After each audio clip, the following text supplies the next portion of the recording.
Ceci est un livre audio autogénéré par Google. Introduction, la sonnaille d'éveil civique, pour s'approprier le destin du continent.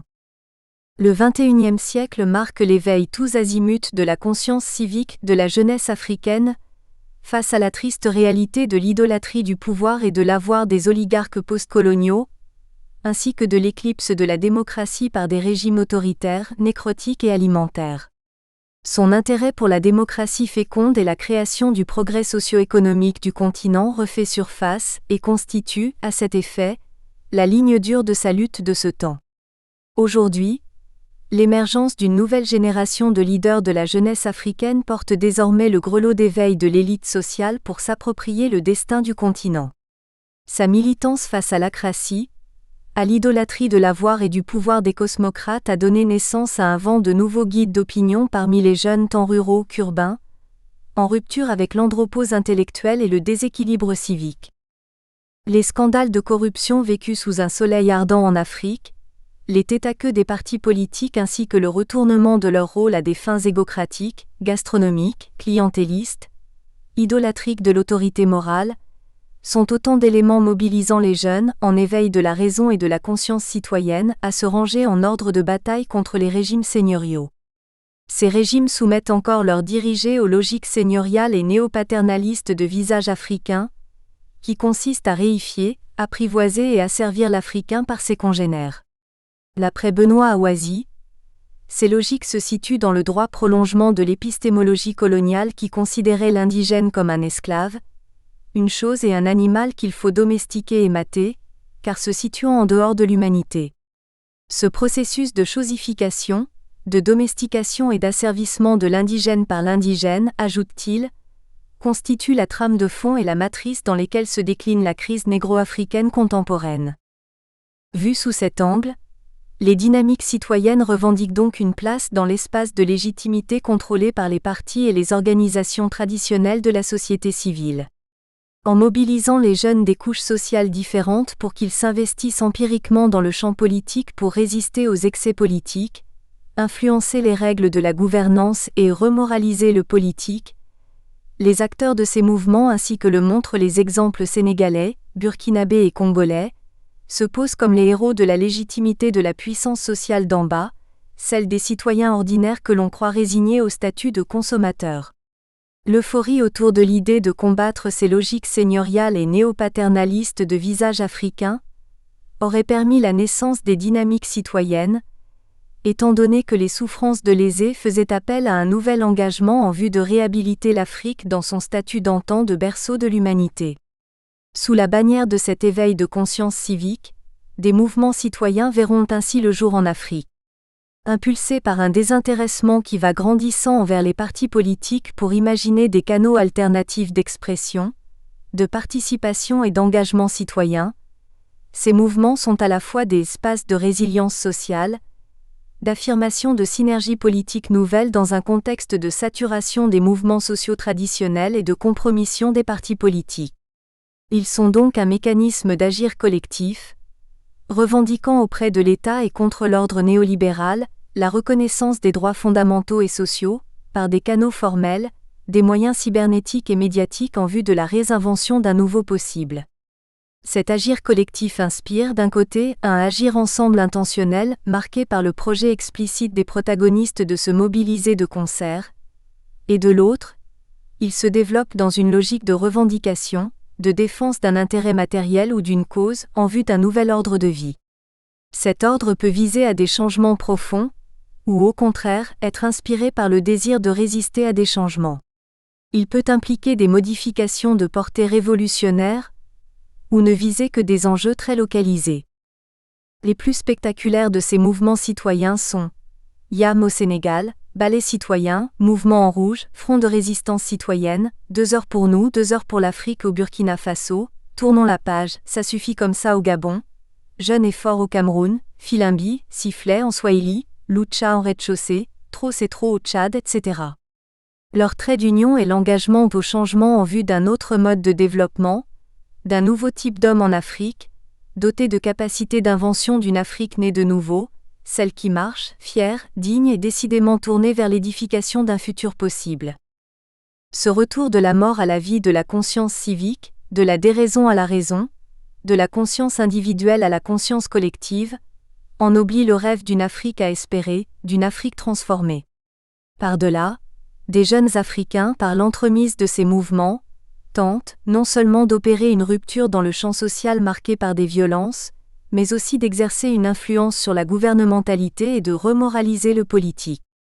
À ces propos, toute action révoltée ou pour le dire comme Baharani Biadounia, toute guerre de libération s'exprime en termes de lutte contre un gouvernement incapable, devenu frein au développement et à l'épanouissement des citoyens.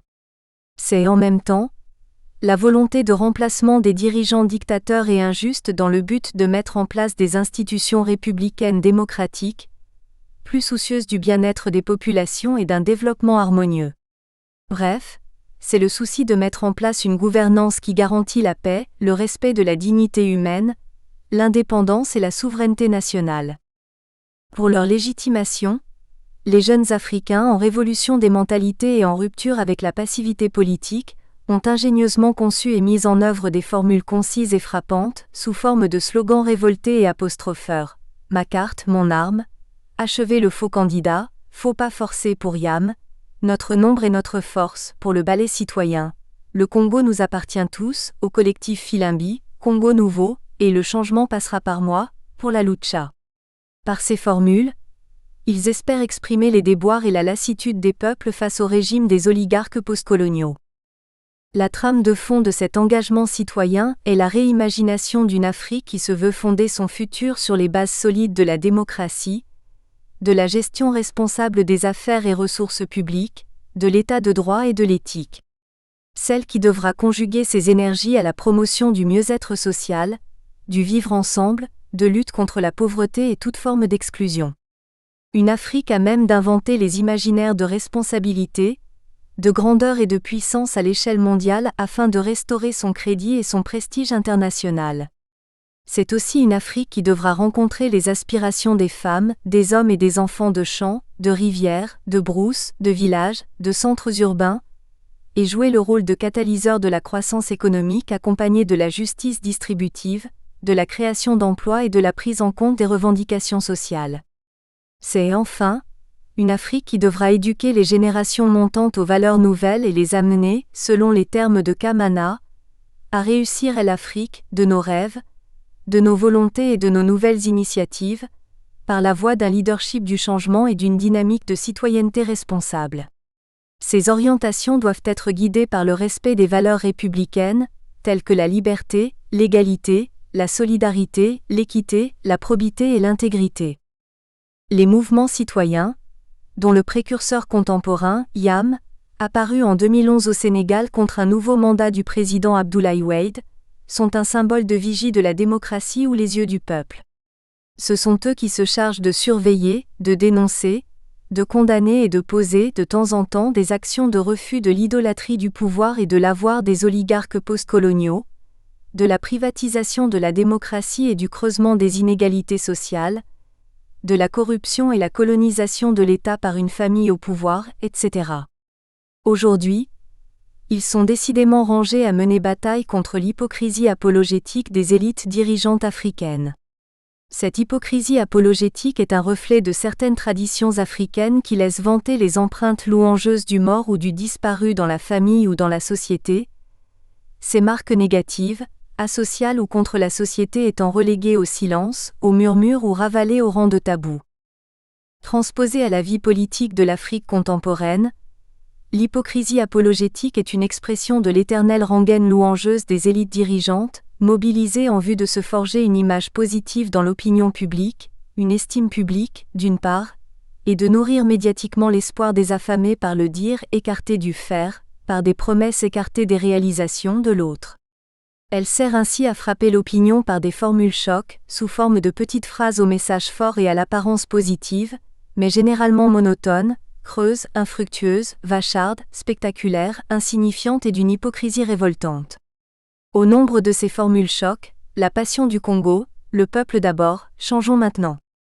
C'est l'année du social, l'année de lutte contre la faim, nous sommes un grand peuple, une grande nation, l'État a beaucoup fait, tout doit changer, c'est l'année du changement, l'année de croissance, tolérance zéro, la révolution de la modernité, l'année de l'action, l'année du combat contre la pauvreté, l'année de la Renaissance, l'année de la paix, l'année de la justice pour tous, état de droit. Tous ces clichés, devenus des maîtres mots d'allocution des élites dirigeantes africaines devant les dures réalités socio-économiques des peuples, révèlent une stratégie discursive sur fond d'une réalité négative. Cette réalité porte plusieurs à penser que nos dirigeants se muent en distributeurs automatiques de vaines promesses. Pourtant, le dire dont on use, étant simplement au niveau conceptuel, nécessite d'être réalisé au moyen du faire, vu que comme le veut John Langshaw Austin, notre parole c'est notre engagement. Il ne sert humainement et rationnellement parlant à rien de miroiter monts et merveilles. Sans aucune volonté sincère et une ferme décision d'en envisager les conditions de possibilité, pour le bien du plus grand nombre possible de citoyens. Dans le cas contraire, les dirigeants n'auront été que des maîtres en discours et en proclamation de vœux pieux, alors que l'Afrique a aujourd'hui plus que jamais besoin d'une dose de bonne foi entraînant une combinaison harmonieuse du penser, du vouloir, du dire et du faire, bien que les politiciens apprécient, une phraséologie qui leur permet de flatter les masses, c'est-à-dire du peuple qui par ailleurs, n'accepte d'être gouverné que si on lui fait croire qu'il gouverne ou qu'on gouverne en son nom. Plus surprenant encore, ces formules chocs sont mal à propos, exclues de tout commentaire négatif sur la place publique, et gagnent le bénéfice du silence de beaucoup de forces sociales et politiques, soit par hypocrisie, crainte ou faiblesse. L'esprit critique est ainsi relégué au calende grec, par peur de lèse-majesté.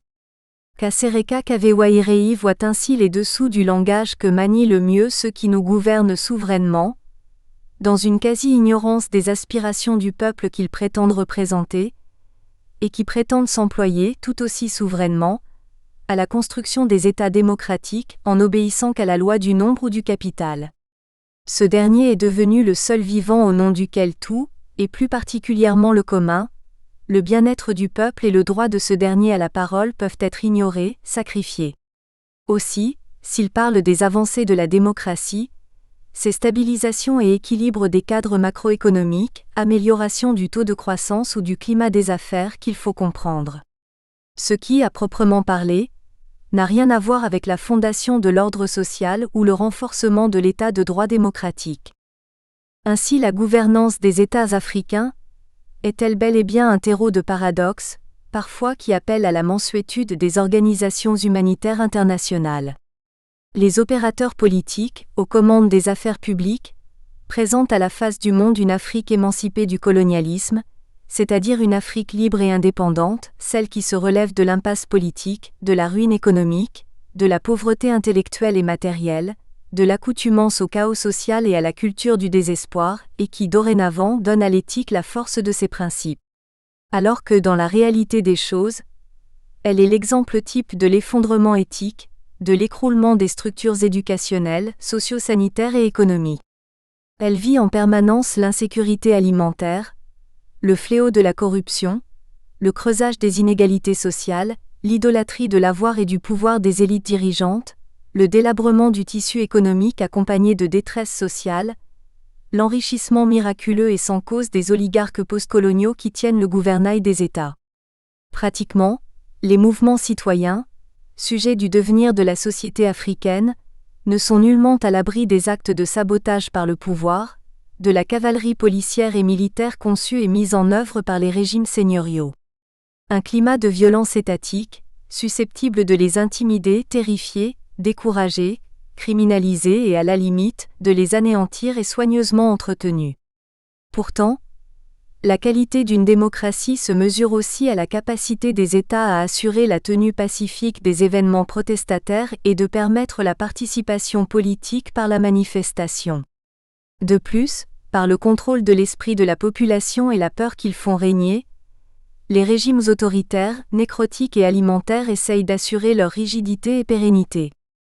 Toute cette gamme de dérives, constituant les principaux leviers de l'effet effervescent de l'éveil civique en Afrique, a motivé la rédaction de ce livre.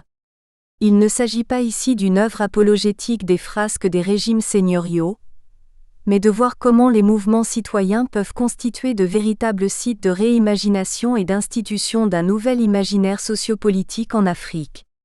Dans cette vue, Il serait alors important de se demander, dans la mesure où ces mouvements citoyens constituent des sons de cloche annonçant la renaissance africaine, que convient-il pour que ces initiatives ne soient pas de simples entreprises idylliques? Quelle voie entreprendre pour donner corps aux rêves des jeunes militants pour le renouveau de l'Afrique, face à la kleptomanie qui n'hésite pas de réprimer à mort ces luttes citoyennes? Aussi, face au danger de se faire sommer par les politiques belliqueuses, quelle stratégie d'action convient-il d'adopter? Pour ne pas aussi verser dans le conformisme et ou la manipulation, quelle orientation les mouvements citoyens devraient-ils prendre? Dans une Afrique qui sert d'exemple de la ruine des structures éducationnelles, socio-sanitaires et économiques, qui vit en permanence le phénomène de corruption, l'idolâtrie de l'avoir et du pouvoir, et marginalisée par l'ordre néolibéral, quelle force faudrait-il faire naître et pour quel changement? Quand l'on se pose pareille question et que l'on est prêt à s'engager pour y apporter des réponses qui soient une contribution essentielle pour le réveil du continent, l'on se rend compte que l'Afrique nécessite l'émergence d'une nouvelle conscience, d'une nouvelle éthique de vie et d'action. C'est à cette fin que ce livre, s'adressant à tous les Africains épris des idéaux d'une Afrique née de nouveau, gravitera autour de 4 axes. Le premier axe présentera la trajectoire de l'éveil civique en Afrique. Le deuxième axe sera aux prises avec des régimes insensibles au grelot d'éveil du civisme, tandis que le troisième axe inspirera les possibilités de la déconstruction des régimes insensibles à la sonnaille du changement. Enfin, le dernier axe abordera les empreintes de perméabilité et les perspectives de force des mouvements citoyens. Chapitre 1 – Génération de mouvements citoyens en Afrique. Quand l'engagement citoyen sert d'instrument de résilience et de transformation sociopolitique, il est une force vive. Quand il en fait pâle figure, il devient une force vide. Les mouvements citoyens, un des détonateurs du renouveau possible en Afrique, ont une histoire bien particulière selon le temps et la géographie. Ils ne sont donc pas une création récente. Dans leur longue antériorité, comme en témoignent les fortes mobilisations sociales, culturelles et même politiques entre la Seconde Guerre mondiale et les indépendances, ils sont une caisse de résonance des aspirations populaires sur la gouvernance politique, économique et sociale des États. Ce cliché traduit clairement une prise de conscience civique de la jeunesse africaine dès l'aurore des indépendances, et la force qu'elle donne à son engagement face aux défis explosifs qui caractérisaient et caractérisent encore la vie du continent et la scène internationale agitée de ce début du XXIe siècle. Avec la réapparition des mouvements citoyens, des mutations sociopolitiques majeures sont réalisées ou sont en cours de réalisation dans les sociétés africaines. Bien que parfois occultées par un traitement médiatique biaisé et réducteur, elles sont en train de transformer le visage du continent. La plupart d'entre ces mouvements ont capitalisé les révoltes de l'heure des indépendances perfides, ainsi que celles intervenues au cours des années 1980 dans nombre de pays africains, en vue de relever les défis de libération, d'émancipation politique et de création du progrès socio-économique.